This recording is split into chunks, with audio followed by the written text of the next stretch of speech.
Well, hello, welcome back to another episode of the Smart Panel. I've got Tez and Connor here with me from Luxia Smart Homes, and today we're going to talk about non standard home automation uses.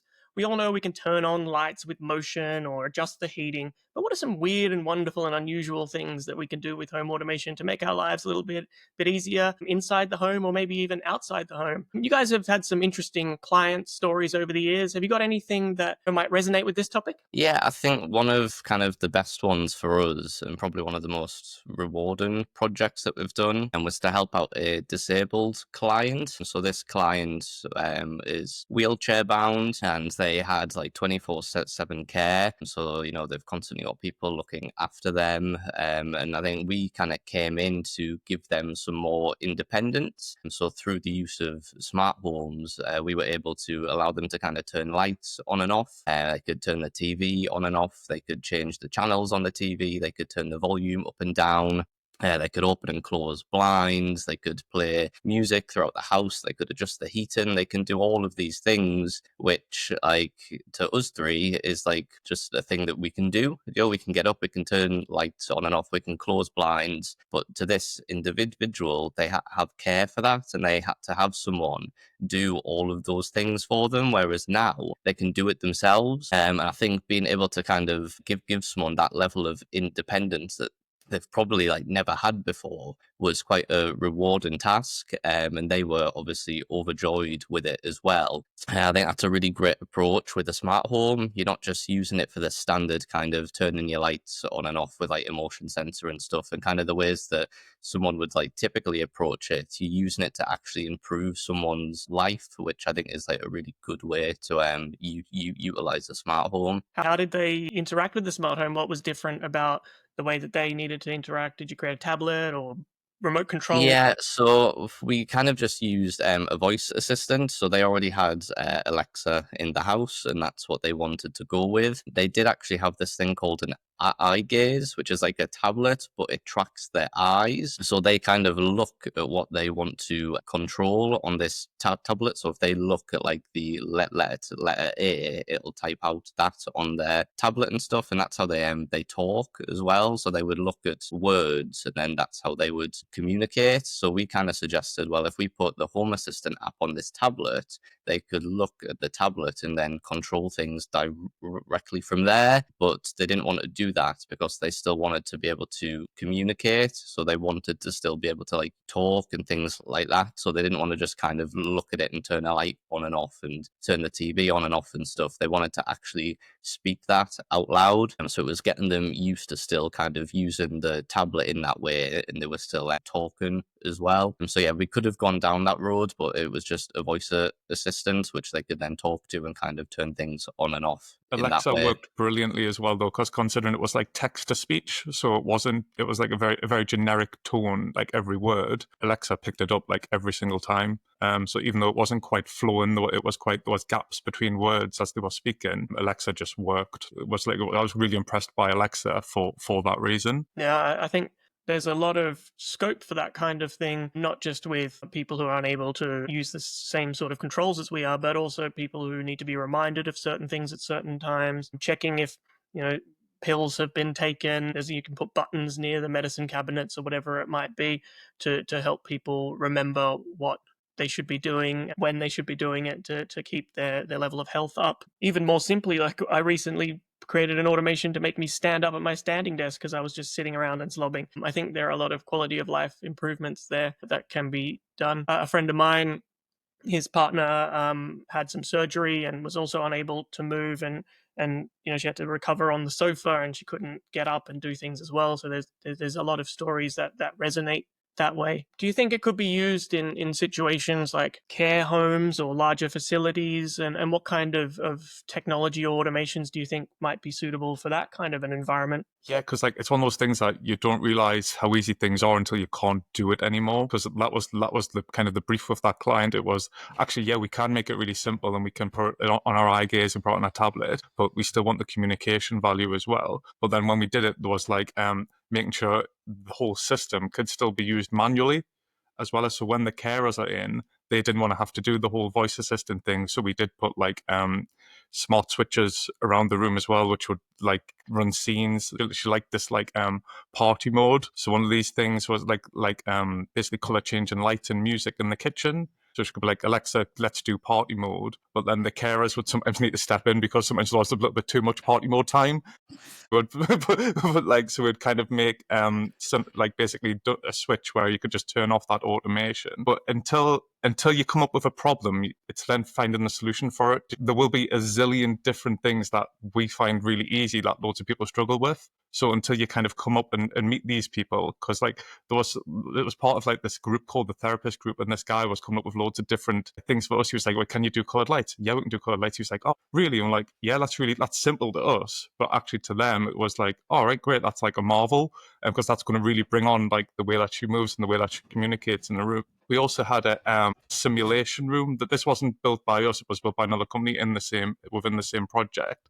And it was basically like a safe space within the house, but there was like 4 walls of projection. So you kind of went in, closed the door, and you could be like underwater, or you could be like at the beach and stuff. And it was like a sensory room. But again, that had its own automation built into. There was like a wind machine. There was an atmospheric, which would give off different smells and things like that. So you could literally just be immersed in this room for like an hour or two. And there was a pad that you could sit on, and the pad would like have little bits of movement in it. So it felt like you were on a boat, or it felt like you were on a bus, or whatever. So there's all of that. But all of that, again, can be integrated within Home Assistant as well, even if it's just the simple bit of how do we turn the technology on. Well, actually, they're all Epson projectors. We can incorporate Epson. We can make a scene that turns everything on instead of them having to have loads of different remotes, because that was another thing, like, oh, I need to turn that on, turn that on. Oh, no, we can incorporate this and, like, make an actual scene, like a power-on procedure. Yeah. I was listening to the Home Assistant podcast a couple of years ago, and there was a person on there who did something similar. They were really into board games, and they had like a board game room with all the board games in bookshelves,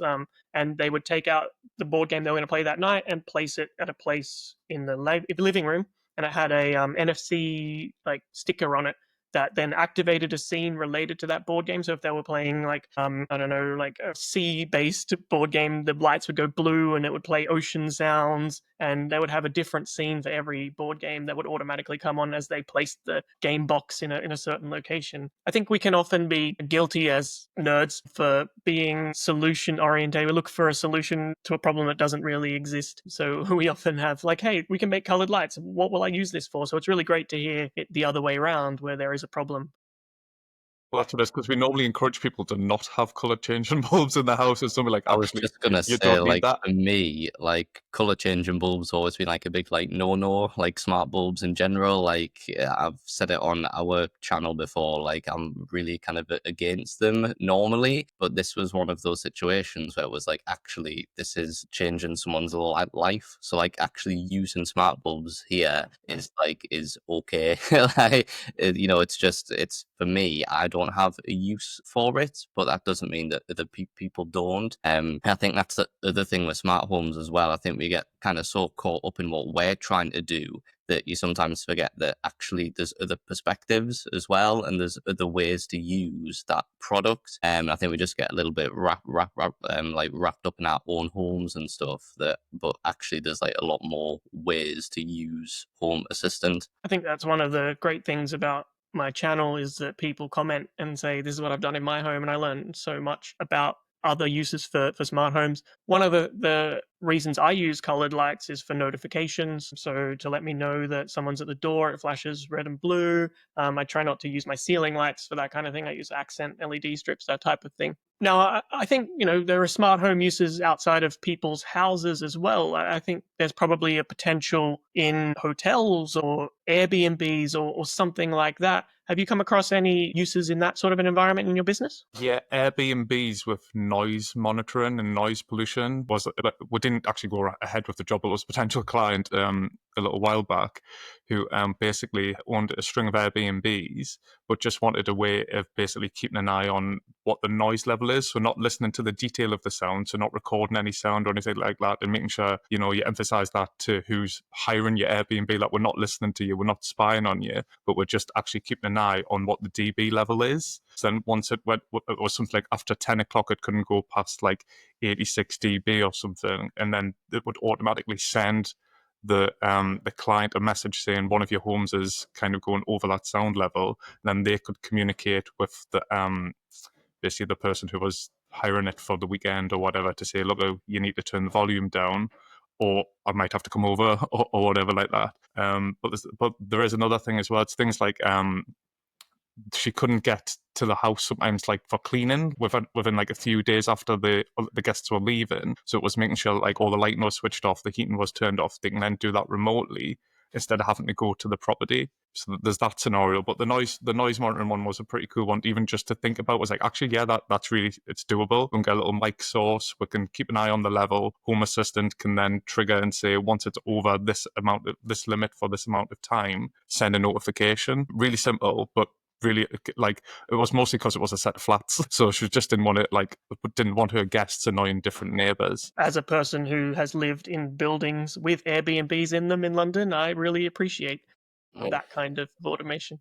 I think you could take it a step further. I don't really like the idea of smart locks. They seem a bit sketchy, but you could have smart locks that automatically lock when the guests leave, making temporary codes for the guests so you don't have to worry about key boxes, those kinds of things. You could give a code to a guest that is valid for the period of their stay and then expires. I think there's a lot of opportunity there to help out the guests and make sure they don't leave the window open and the air conditioning on and all that kind of thing. Yeah, the possibilities are endless with that type of stuff. Like the lock thing's a great idea. Again, if you can't get the property for a little while, you know that's secure, you know that's closed. You can use door contact sensors, window contact sensors, just so you know that the property is still secure and you've got no pressure about going and sorting it out before your next guest stay. Yeah, it's just that thing of like peace of mind again. Do you know what I mean? Like that's kind of one of the big things of a smart home is the fact that you can just at any time, no matter where you are in the world, you can just check on things. You can just check on your lights, check on make sure the doors are closed and all of that. And I think that's kind of one of the biggest draws to a smart home.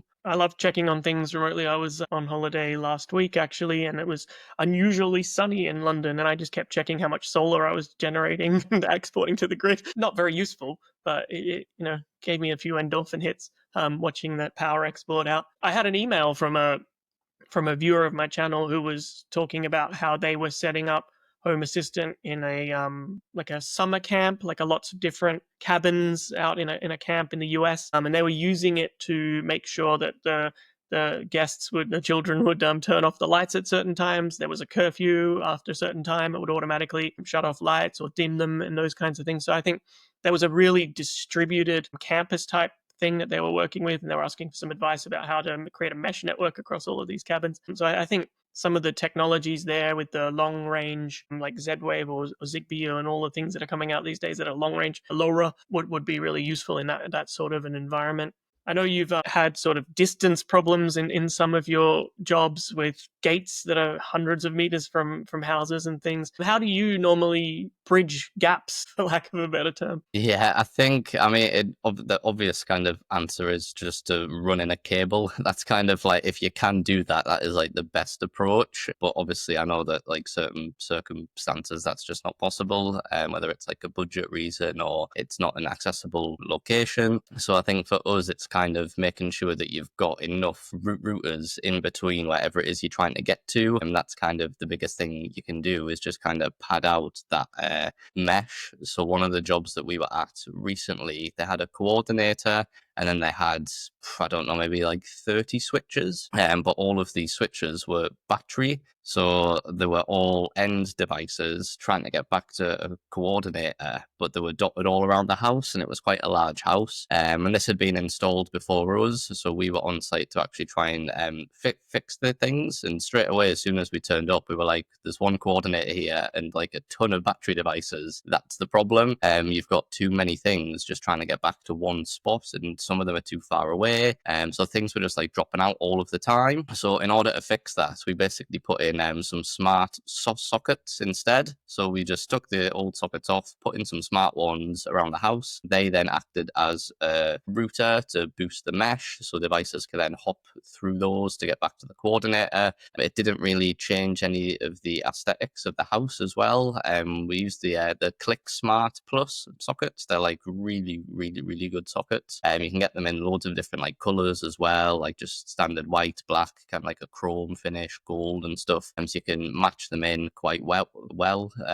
But we just kind of put those around just to strengthen that mesh network, and it like fixed it straight away. So yeah, if you can kind of just dot routers around, that's like the best way to try and kind of fix that. What we did do we went just for an initial visit at first, and then we realized like just on the visit, yikes, like it's a bit rubbish. This mesh network didn't exist. So on the van, we always kept some of those little IKEA routers, but you can't get them anymore. It's a nightmare. Like they're really difficult to get a hold of. And we had like 8, and now I think we've only got about 2 left in stock. So just whilst being on site, we just boshed them in as a temporary measure just to get it all working for them. And then when we went back a couple of weeks later with the actual product, with the ClickSmart switches and stuff, we just took them out and rebuilt the mesh network. But those IKEA things were just, what they're called again, Colin, like the Trad free or something, Trad-free, like these little to be fair, you probably can't buy them anymore because we bought them all. Like we got so many of them, we bought like 20 or like 30 just to like keep in stock. Yeah, remember going to like collect them, and the guy just came out with this massive sack just like full of them. But They're so the ones that look like a USB charger type thing, right? Yeah. Yeah, I think they actually have some new smart switches that have come out recently as well. I haven't looked at them yet. I don't know if they're similar, but they are a Zigbee-based sort of IKEA smart switch that some of my other smart home colleagues have started using. And they say they're a lot smaller than the original ones physically, so I'm not sure what they relate to, though. Yeah, to be fair, it's probably the first time that we'd really used the IKEA switches before, and we were quite impressed by them. It's not something that I've kind of been like drawn to in the past, but we've actually gone ahead and bought some more just to keep on the van, just as like a nice kind of switch that people can have on like a countertop or something like that. I use some of the ClickSmart stuff for their fused spurs. I use it to turn on and off my towel rails when I don't need them, and they've been really reliable. I know they're probably only available in the UK, but I'm sure that in other countries there'd be similar things available. But I can't recommend them enough. Purely personal interest question: do those ClickSmart sockets also do power monitoring? No, they don't. So that's kind of like the only downside to them. There is another socket, I think that's still Zigbee as well. It's Aurora Lighting. So they're like a smart socket as well. Again, it's like a UK based company, but they've got a power monitoring feature in as well. But the experience with those hasn't been as good as the ClickSmart stuff, which is why we kind of tend to go towards ClickSmart instead. But if power monitoring is something that you're after, then I think Aurora is probably the one to go down. I've tried to steer away from Zigbee-based power monitoring products because I find they spam the Zigbee network. Like every time load changes, it sends another signal. So I've moved most of those to Wi-Fi now. I use the Local Bytes smart plugs for those, and they come in an ESP version or a Tasmota version, so they're completely local. And I'm loving those. Yeah, I think the millimeter wave sensors as well. Again, like the Zigbee versions of those are like the same thing. They like spam the network with stuff. We've only got one in our house, and like the Zigbee log is just constantly flooded with like detections and like distances and how far away you are from it, and it's just updating every second. So I think if you had a couple of those on a network, it would just crash the whole thing. So yeah, I think Wi-Fi for that sort of thing is probably the best way. And segueing us away from back into smart home, I think with power monitoring and turning things on and off, I think there's a huge potential there for people who live like off the grid, because if you're running solar, battery, and maybe don't have access to water or have some sort of waste management system that has a tank, I think there's a large application there for home automation as well. I have this dream to live on a canal boat in the UK that's been fully converted to electric, and I can turn it into like a smart boat. And I actually follow some smart boat people on YouTube as well, and I've seen that they use different types of sensors to measure the levels of tanks, diesel tanks, water tanks, sewage tanks, those kinds of things. And I've actually had some comments on one of my videos where I use a scale to measure how much salt is left in my water, a descaler, where they use like distance measuring to measure the salt. So there's some really interesting types of sensors out there that a bit different from your average motion millimeter wave. Have you guys come across any sensors or strange ESP implementations or anything in your travels of people making custom sort of systems out of technology like that? Yeah, I think going back to the one where we turned up and there was like loads of switches with batteries in and stuff. The same project again, it's kind of been done by someone who sort of knew a bit about Home Assistant. That kind of dabbled in it, and that's why it was kind of sort of worked, but also sort of didn't work. And so we were called in to fix that. And when we got there, we spent pretty much a whole day just trying to figure out how it all worked, because there was like loads of different bits that kind of all joined together somehow, but it wasn't really obvious how. So they had like DMX in there, which was running over ArtNet, but then they had some like ESP devices that had some custom code on it that was running the heating system. So it was kind of open and closing valves around the house to kind of divert heat and stuff. So it was just trying to kind of piece together all of these different components and figure out what the person before us had done, which was quite hard. We did get there in the end, but that's probably one of the most custom projects that we've seen, where there's been different like ESPs throughout the house with custom code on that are all doing different things. Yeah, there was one kind of like hanging off the wall, and the guy was like, "Oh, every time I unplug that, everything goes off. Like, just everything goes off." And we're like, "Okay, right, okay." So then we were quite nervous to like unplug, because when we followed the cable route, we're like, "Hey, it's something to do with the heat in this. It's nothing to do with lighting." But he said that as soon as he unplugged it, nothing worked. So even we were kind of dubious to like unplug it, because we're like, "Well, if we can't get it back on, we don't know what it is." But it got to a point where we're like, let's just unplug it. Let's just see what happens. We unplugged it, and it was actually to do with the heating manifold system. So just sending different hot air to different rooms. But it turns out it wasn't even being used anyway, because he was using a different app for that now. So that must have been something that they tried to integrate and kind of failed. And it must have just been by absolute fluke that when he unplugged it, things stopped working, because it's unplugged now and it's working. We've left it unplugged, but it was kind of trying to like reverse engineer what they had been doing. But there was still some things in that house that we still aren't massively sure what they were doing. No, it's like it's every time you went into a different room or opened a different cupboard, there was some other kind of horror awaiting you, like just trying to figure out what had happened. There was like a heat miser underfloor heating controller up in the loft, but it had its front like ripped off, and then there was loads of like different relays coming out of it with like loads of cabling like coming out the front of it and stuff. And I was just like, I have no idea what's going on here. Like just trying to kind of figure out what that was trying to do.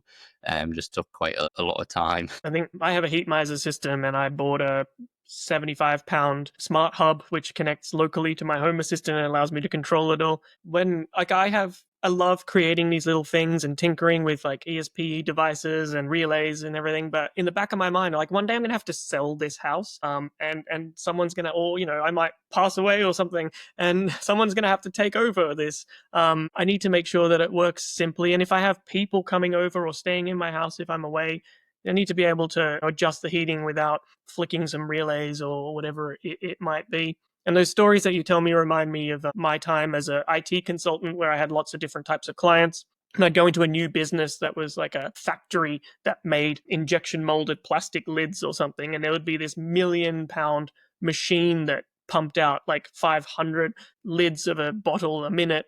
And it would be controlled by an old desktop PC, and the software would only run on like Windows 95. And this was well beyond Windows 95 being supported anymore. And if you went near it and like sneezed, the machine would stop and the production run would stop, and it would cause millions of pounds of stopped business, while it was down. That anxiety that I felt every time I went anywhere near those machines, or someone's like, yeah, it's making a weird noise. Can you fix it? I'm like, I don't want to touch it. I don't want to go anywhere near it. It's the kind of modern equivalent of the devices that you're seeing now. But it's the same with us even working in the theatre. So the theatre lab we used to work in, we used to have like a sound web system, which used to control basically all of the audio.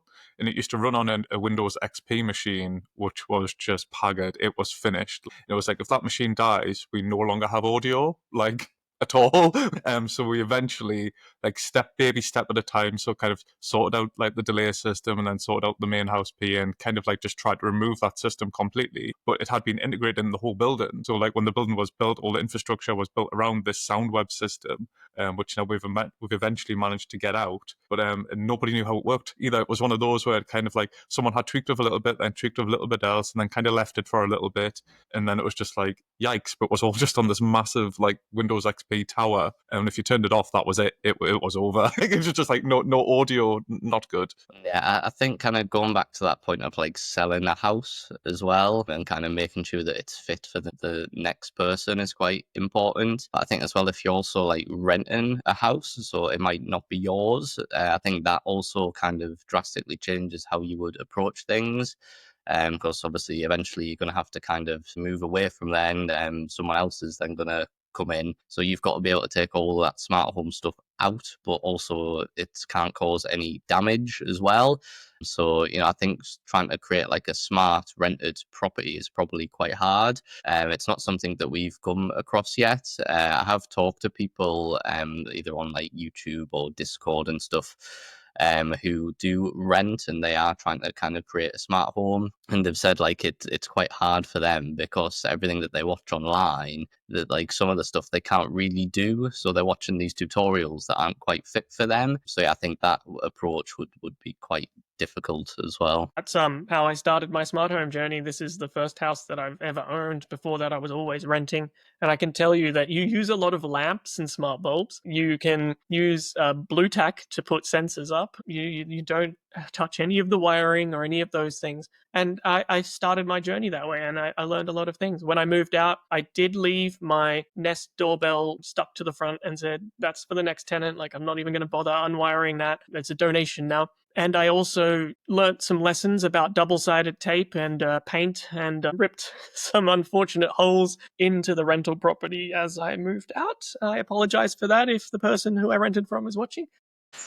But yeah, I think it's a very challenging thing. And I was so excited to move into this house where I could change the switches and do all of those things. I know we've gone a little bit off topic now, but I think a very interesting question I have for you guys is, how do you future-proof a smart home that you're working on? Like, how do you end up not creating that Windows XP tower situation in someone's smart home? What are the things you look for, the things that you prioritize to try and prevent that from happening? And are there things that are just, you cannot prevent it? It might happen one day. We kind of like from the off, like write everything down. So if you are passing it on to somewhere else, like even locations of things where you might hid things. So like, oh, we've hid a little relay above this ceiling rose. We've hid another relay in the, so like having everything written down. But then it kind of comes down to maintenance. That's like the main bit of it, like having that annual like service, like just so you can check in, do any firmware upgrades, and just trying to keep on top of it. Because the longer you leave it, the then more difficult it becomes to eventually do it. Because it's inevitable, you will actually have to eventually upgrade some firmware or upgrade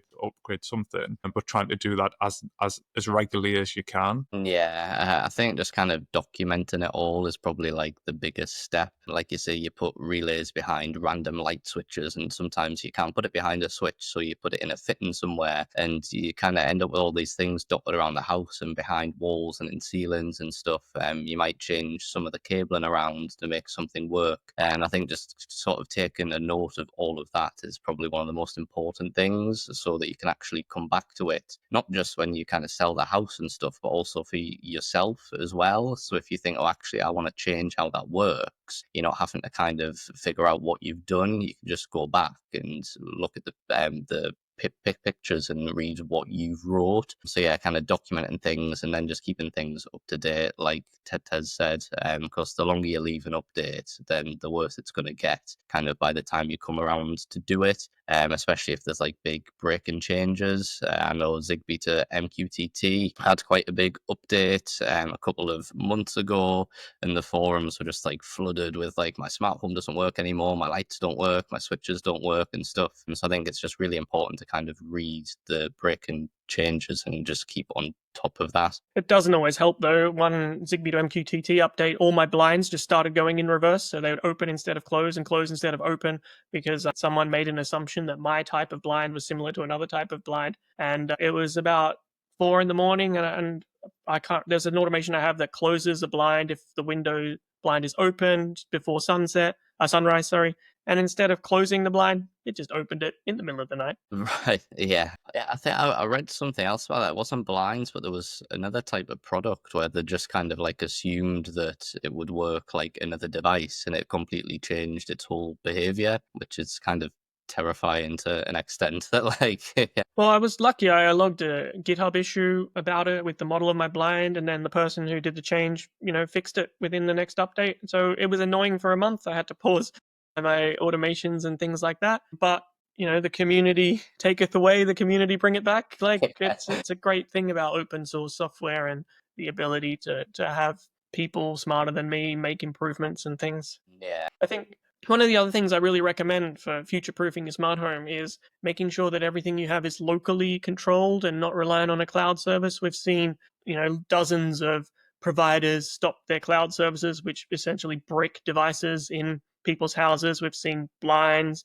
do this. We've seen garage door openers go out of service because the internet connectivity is down. So I think making sure that you use locally controlled devices with local APIs, Wi-Fi, Zigbee, whatever, they're going to keep working if the company goes bankrupt. And people keep telling me that I need to move everything to Matter or Thread. It's not going to stop my Zigbee devices from working. And sure, I can pick new devices if I want to that use that standard, but it's not going to stop the ones that I already have working. They will eventually die and I'll need to replace them, but there's no point just throwing them out because there's a new thing around. I don't need to do that. My internet connection goes down, my Zigbee devices continue working, my Wi-Fi devices continue working. And I think that's another key thing about making sure that your house is future-proof. Yeah, definitely. So yeah, there's like that, and then also guests as well is again something that we talk about quite a lot. You're not just making the smart home for you, but you're also making it for your family and like any friends that come over and people that stay over as well. You don't want to have to come into a room and kind of figure out how to turn on a light. It should just be a simple task. So kind of that as well, kind of future-proofing it in that sense, so that when people come over, they're not struggling to just do the basic of things inside of your home. I used to think that my house was pretty good for guests, and recently my mother and father-in-law were staying over, and I have this automation that I was testing out zones on millimeter wave sensors. And so if I move from the kitchen to the dining area where the dining table is, if we sit at the dining table and there's no one in the kitchen, the lights dim into dining mode. And if we go back into the kitchen for a period of time, they brighten up again because we're probably using the kitchen to cook or something. And my father-in-law didn't like the lights randomly changing up and down as he moved about the kitchen. And he's like, how do I stop that from happening? I'm like, yep, sorry, I'll fix it when I get home so it doesn't happen next time. It's easy, but people don't like what you do. So yeah, that was a recent lesson that I learned. But yeah, we kind of stumbled a bit off topic there. Anything else about using, smart home for things that might not be normal everyday things? Have you guys come across anything that we want to mention? I think more of like a personal thing. So we've got a van with the business. We're trying to kind of think about how we could make that smart and more from like a security perspective. Because obviously sometimes we've got like some expensive stuff in the van, especially if we're at a client's house and we've like brought the product over. And even when we are on site and stuff, if you're parked on like a street or something like that, it's still always that little bit of uncertainty. Let's get a little bit uneasy kind of leaving the van. And so trying to think of ways to make it smart so that we can check on things like doors and stuff like that. Trackers as well. We've kind of implemented a tracker, in which we've also then brought into Home Assistant. And the tracker itself is like a standalone device as well, which again, I think when it comes to security is quite important. It doesn't rely on Home Assistant or the smart home itself. It can kind of do its own thing and it's got its own app. But I like being able to bring it into Home Assistant because it kind of, that's what we use the most. And then we can bring it into automations so that we can kind of link it in with like the house alarm and things like that. So if it leaves the property whilst the house is alarmed, or, it can like notify us and set the alarm off and just kind of things like that. Being able to check on like door statuses and stuff. But yeah, we're just at the moment kind of like trying to like brainstorm different ways to make it smart. We're not quite there yet, but yeah. We did mess up a little bit with the van tracker. So we used to have this automation that if both of us left the house, it knew by our mobile phones, and then everything would kind of like close down in the house. It's like all the lights would go off, la la la. But Home Assistant was obviously seeing the van as that entity as well as another thing. So even though the van, if we went out in the car, it still thought, well, there's somebody in because the van's here. But What did you do to fix that? Because Connor fixed Yeah, that the other yeah. day. There was about a week where we'd keep coming back home, and there'd still be like lights on, and things wouldn't have gone off properly. And I was like, "What is going on? Like, why isn't this doing what it's doing?" So I went into the traces to trace what it was doing, and then I saw it was like returning like a value of 1, and then it was saying that its normal value is 3, and I was like, "Hang on a minute, it should be 2." And then I was like, "Oh wait, it now thinks that there's another person because of the van." So I kind of had to put it all together, and I was like, right. So I just had to kind of exclude the van from that automation. But even just like things like that, like caught us out because it's just something that you've kind of thrown in and then not thought, well, actually, that's going to have an effect on other automations as well.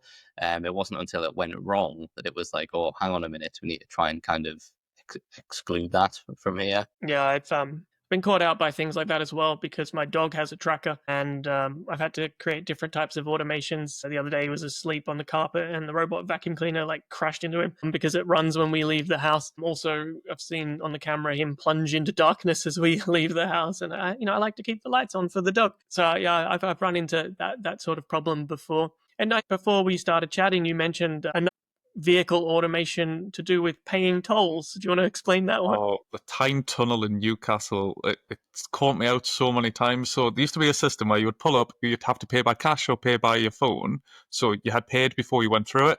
But they've removed all those kiosks now, and it's literally just drive through. It recognizes your reg, and then you get you get till the next day to pay the toll. And obviously we don't use it that often. And once you've drove through it and come back home, you kind of just forget. Well, I forgot like 3 times and got fined like 3 on 3 different occasions. And Connor was like, "This is getting ridiculous. I'll create an automation." So now basically, as soon as we go through the tunnel, Home Assistant will kind of spam my phone every 10 minutes going, "Have you paid? Have you paid the toll?" And until I actually click pay the toll and click yes, then that kind of goes away. But that's actually saved hundreds of pounds. Like, I know it sounds ridiculous, like not paying the toll, but they don't remind you either. You just go through, it's done. Like, there's nothing. You don't get any like any text or anything like that to say you went through. Yeah, and the thing is as well, it was such a simple thing to set up. You just create a zone around the tunnel, and then just say, as soon as I enter or leave this zone, start to notify me until I press the actionable yes that I have paid, and then stop. Like, it was such like a simple kind of flow to do as well. And there was no extra kind of hardware involved. But like Tez said, it's probably saved like hundreds of pounds. It was so recognizable that when the envelope came through the door, I knew what it was before opening it. I was like, "Oh, the tunnel, man! I forgot about the tunnel." Like, that's what it is. But that'll never happen again. Now we'll always pay. I think it's time to hook up a payment API so that it automatically pays the toll when you go through from your bank account or PayPal or something. I've seen Definitely.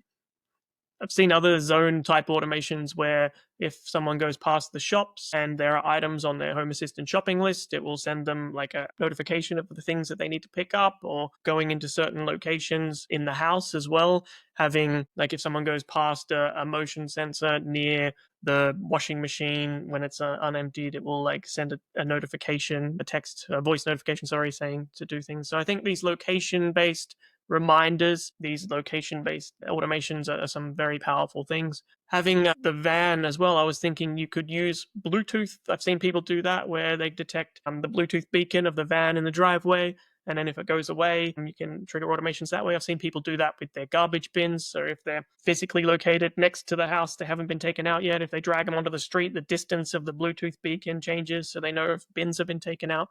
So there's some similar veins there. That's clever. We should do that because sometimes we do have bin reminders, but that doesn't make we put it out. Like, it's like, oh, the recycling's due, right? Great, then we'll forget. So maybe we should do that with a Bluetooth thing. I mean, use the BLE beacon that I have attached to my dog. It's like a fiver. It has a watch battery in it that lasts about a year. You just sticky tape it to the bin, job done. Great, yeah, let's do that. Yeah. That's the next one. There you go.